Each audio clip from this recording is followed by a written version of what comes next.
одами нозкаш ё сигареткаш имом шуда метавонанд? бобои ҳоҷӣ дар муҳоҷират намозро ҳамашро хонем ё мисли дар сафар танҳо 2 ракат? намоз ва қуръонхоне ки зино мекунад ибодатош қабул ҳаст ё не? бобои ҳоҷӣ пешобро дошта нашавад бо таяммум намоз хондан ҷоиз аст?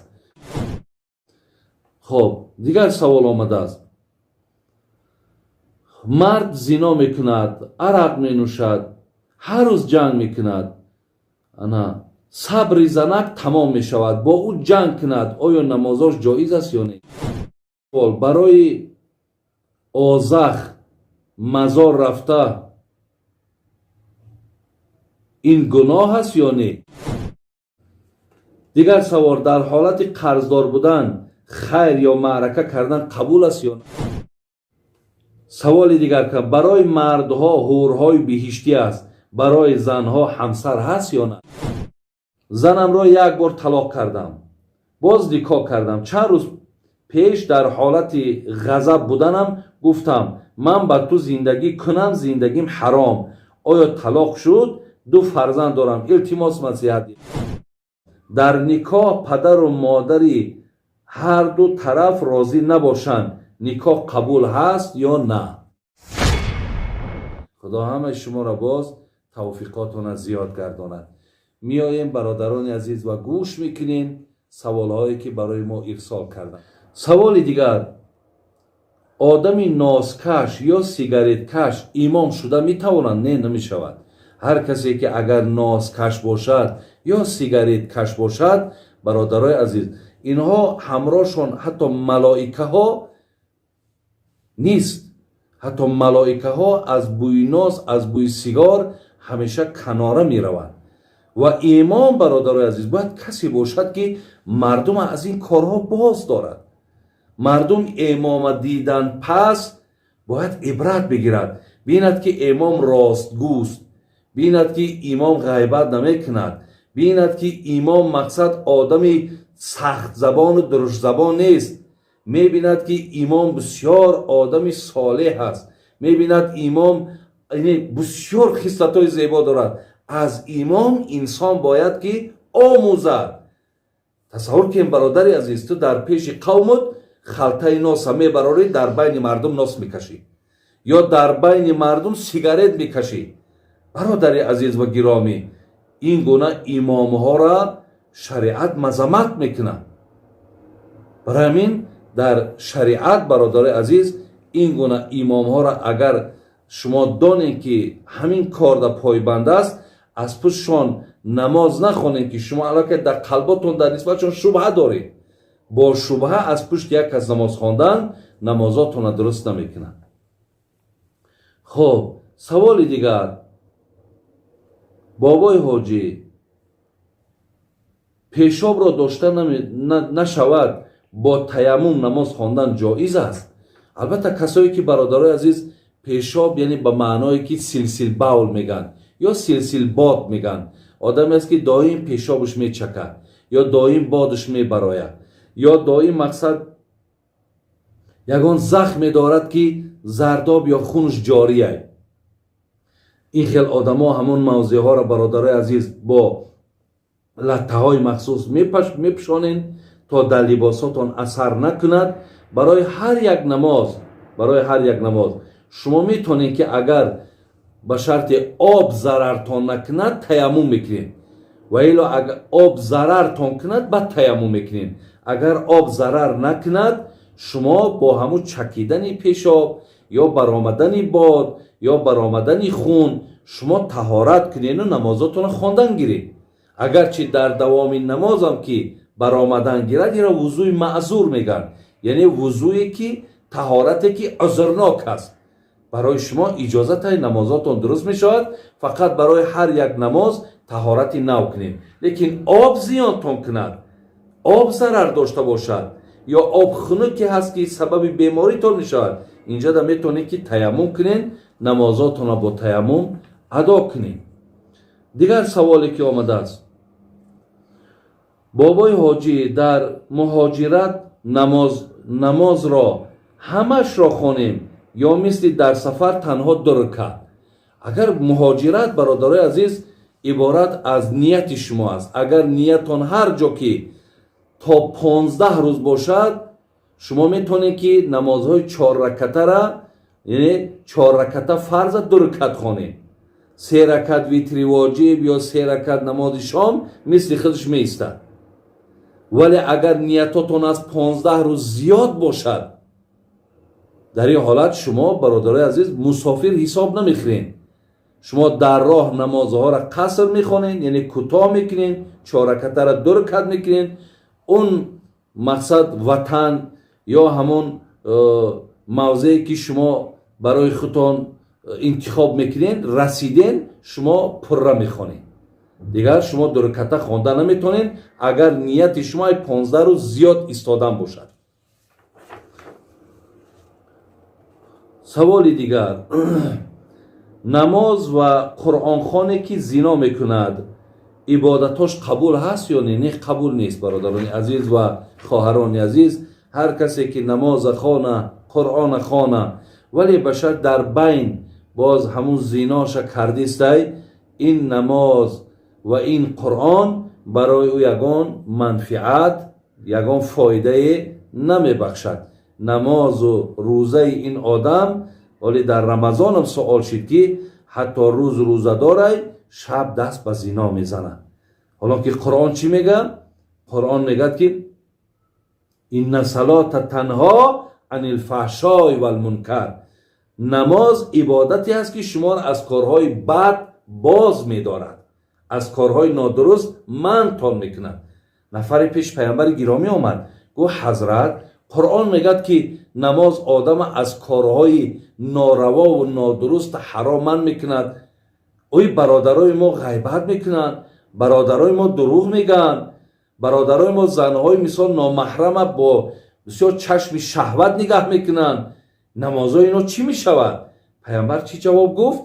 گفت که نماز اینها از برای خدا نیست. یعنی نمازی که از برای خدا نباشد، همین خصلت‌ها، همین رفتارهای بد از وجود شما برادر عزیز دور نمیشود. و این خاطر یعنی تو ببین تا بیگاه کارت ثواب بود، وقتی دست به زنا زدی الکی همه ثوابی تو را میخره نابود میکنه. یعنی در نامه اعمال تو دیگر بغیر زنا ای ثواب هیچی نیست. از این لحاظ نمازهای شما، عبادتهای شما در نزد خداوند نه اجر دارد نه قبولیت دارد، زیرا که از زمره آن نمازی نیست که شما را از کارهای بد منع کند. خب دیگر سوال آمده است،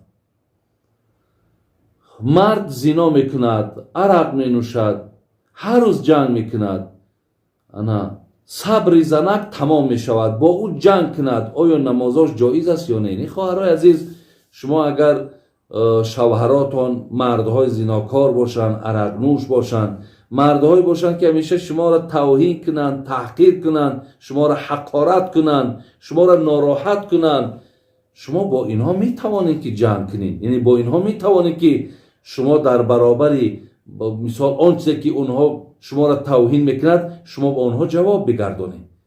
یعنی شما اینجا در معنای او را ندارد که وای هر کاری را که میکند تو در برابرش هیچ حقی نداری. نه، این شریعت خواهرها و برادرها عزیز این گونه نیست. برای شما میتوانید که در برای عوض کردن اخلاقمو، برای مقصد تغییر دادن فعلمو میتونید که قهرم کنی، میتونید که مقصد با او گپ هم نزنی، میتونید که حتی کارهاش هم انجام ندی. جوابش میگوی که وقتی که از همین خصلت‌ها بیرون شدی، من مقصد در تو همچون زن انشاءالله خدمت بکنم. این است برادر عزیز حکم شریعت. دیگر سوال، برای آزخ مزار رفته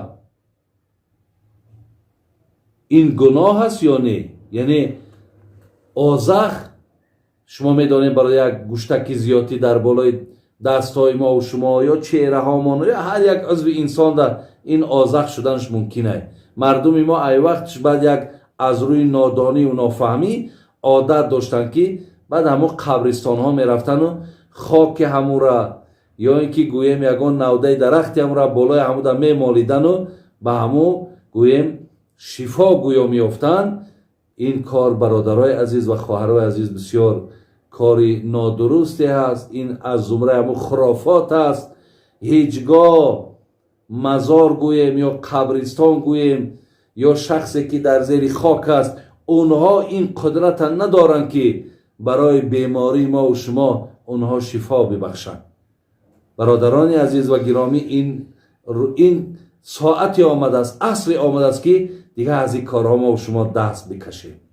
این کارها شما روین، شما قبرستان روین. قبرستان به خاطر چی میریم؟ به خاطر قبرها را که میبینیم. ولی ببین، میبینی انسان قبرها را میگه به یادش مردنش میآید، به یادش این میاد که روز از روزا من هم همسایم اینها میشوم، اینها هم مقصد از من هیچ کمی نداشتن. یا قبرستان رفتن به خاطر ده حق برادر دعا کردن. به این مقصد شما روین، یکی به مقصد که من روام و از داخل این قبر کمک طلب کنم، گردی این طواف کنم، از این مقصد من شفا طلب کنم. این کارهاتان شرک با خدا هست. این کار را هیچگاه نکنین. در هر قدمش شما در پیشگاه خداوند جوابگر هستین و این کار شما هم ثوابهاتان همش از بین میبرد. برادرها و خواهرایی که در این کار مبتلا هستین، هیچ وقت این کار را نکنین که گناهگار میشین. باور کن من نمیدانم یا این که اینقدر عصر پیشرفت شدگی است، اینقدر الحمدلله گفت و شنیده های زیاد است، اینقدر طب ما پیشرفت کردگی است. نخواه شما با مثال دکتر مراجعت نکنین و شما مقصد میرین به همین کارها دست میزنین و یک کم ترک همین خدا عقل تان داده، عقل کار فرمونه.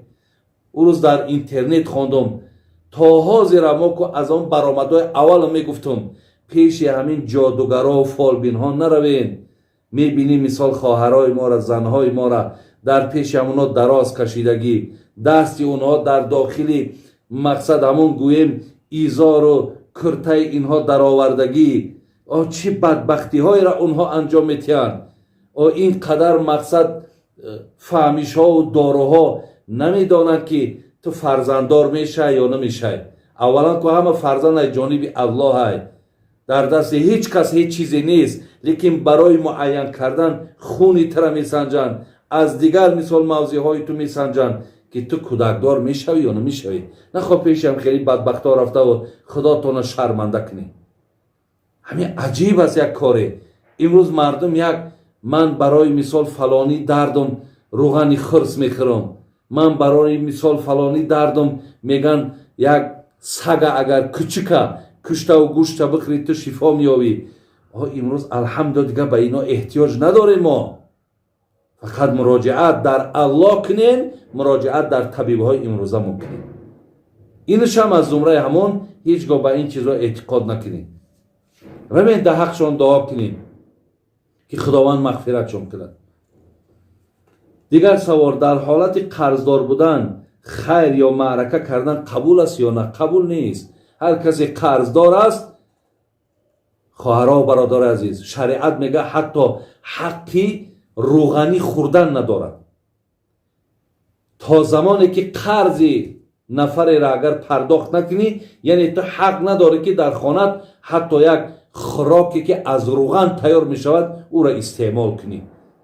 ببینید چقدر یعنی پرداخت قرض چقدر مهم است.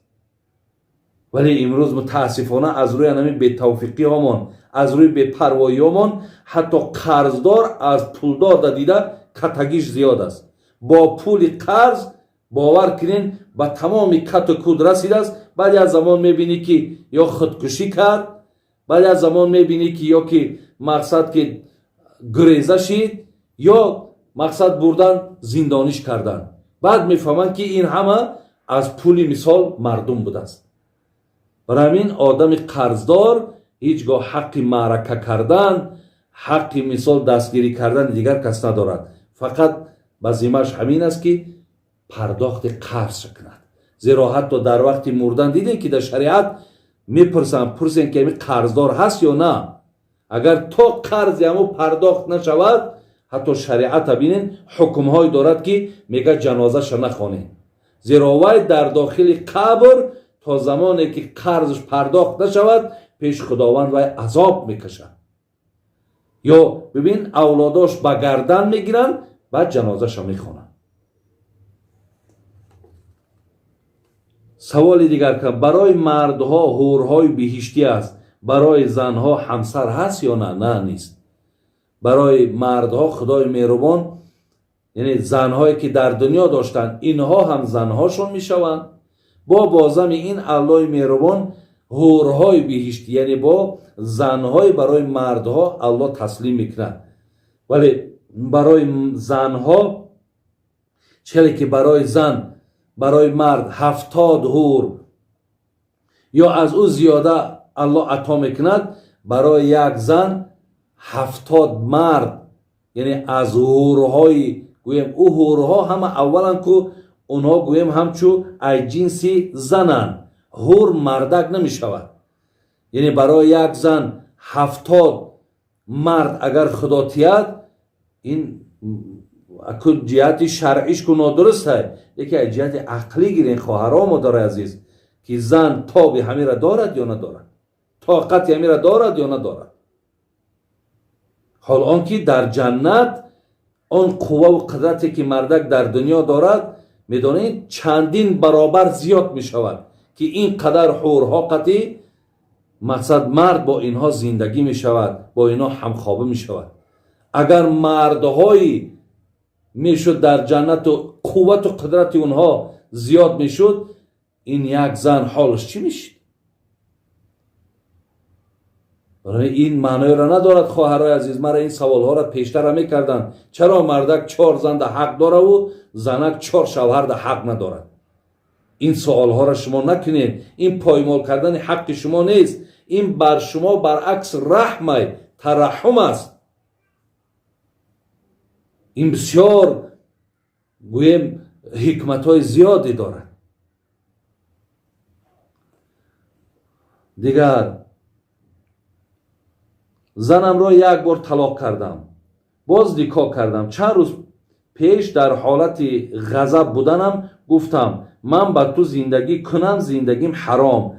آیا طلاق شد؟ 2 فرزند دارم، التماس نصیحت دید. اگر یکمش وقتی گفتی من طلاقت کردم او یک طلاق رجعی شده بود.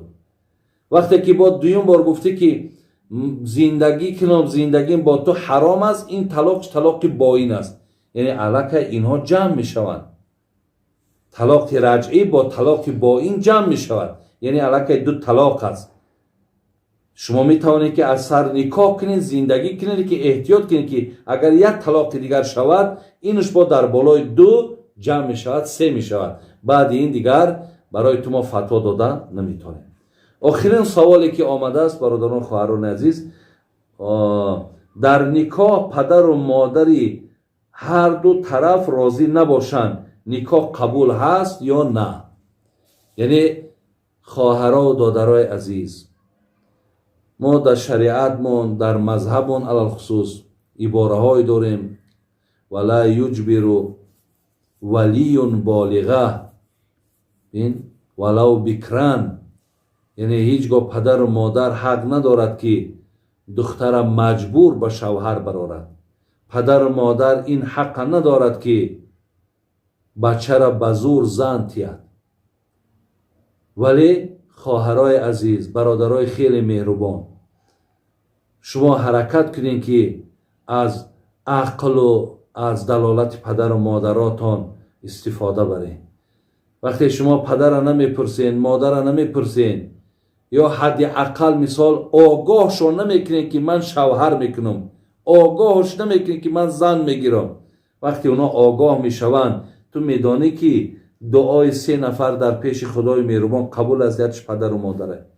اگر وای دعا کند که خدایا همین فرزنده که من اینقدر زحمت کشیدم محنت کردم امروز که به اجازت من، به آگاه کردن من زندار شد یا شوهردار شد، خدا برکت نیاورد، تو زندگی چی میشود؟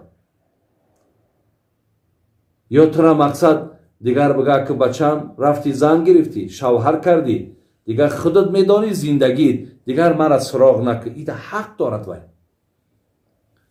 бар ҳамин хоҳарҳо ва бародарои азиз, падару модара розӣ кунин, бо падару модар маслиҳат кунин, бо дуои неки онҳо иншоаллоҳ шумо никоҳ кунин, зиндагӣ бо баракат меёбед. ассалому алайкум ва раҳматуллоҳи ва баракоту. бори дигар таъкидтон мекунам, хоҳарҳо, додарои азиз, шумо агар ҳар суоле ки дорен, аввалан бахшиш ки ман ба ҳамаи саволҳои шумо ҷавоб гуфтандаҳам. албатта мисол тобу тоқат дар кор, вақт дар кор, вале бо ҳамин шабакаи ҳамин Нур ТВ да шумо ба шарте ки агар саволҳотона нависен, ҳамин бачаҳо назди ман меоянд, бо ман иншоаллоҳ маслиҳат мекунанд, ман дар саволҳотон ҷавоб мегардонам. аллоҳ ҳаматона дар ҳифзу амонаш нигаҳ дорад. салому алайкум ва раҳматуллоҳи ва баракотуҳ.